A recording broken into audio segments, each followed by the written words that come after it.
You ever watch Worst Cooks in America? Is that a show? Yeah, it is on Food Network. Never heard of it. Okay. I've watched it for a couple of years now. I don't watch every single season. I must say, I didn't watch this season. I didn't know. We had a Carolina girl on the show. How dare you not watch it? Right? When we have a representative. I know. Right from here. Well, I go to bed now earlier than I used to. Yeah, but DVR. True, DVR. that is Come true. on. If it's your Okay. favorite show, DVR. All right. So her name is Arie Robinson, and she's amazing. She's hilarious. Yeah? By the way, I think she's an aspiring stand-up comedian or something like that, but she's a mom. She and her husband have just adopted 3 more children. Oh, that's wonderful. Yeah, so they have a great big family now. She needed to learn how to cook, and she said, Worst Cooks in America, the premise is literally that you go in absolutely knowing nothing. Pretty much, like how to boil water. That's really difficult. So she went in, she said she almost killed her husband because she cooked ribs for him while they were dating, and they were so dry he choked. No. Yeah.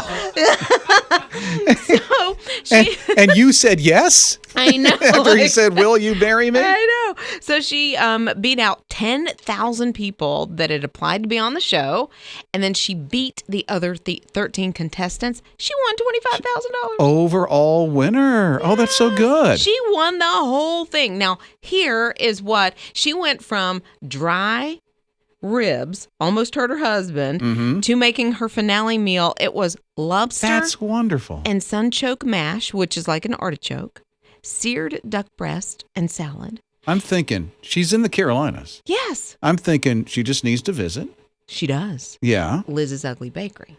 Yeah, because she made nice guest. Yeah, she made a tart with creme anglaise. See, I'm hungry, and she can make us breakfast. She can, or dinner. Whatever you want to make, Arie, you just call me, girl. You go, Arie. But That's congratulations. So great. And she said, I think the Lord had his hand on us because we were in the midst of trying to adopt these 3 children, and that was where he provided. No way. So the $25,000 did. Oh, that's so good. What a great story. It is a fantastic story. We're proud of you, Arie. Yeah, we are. Now we need you on to cook for us.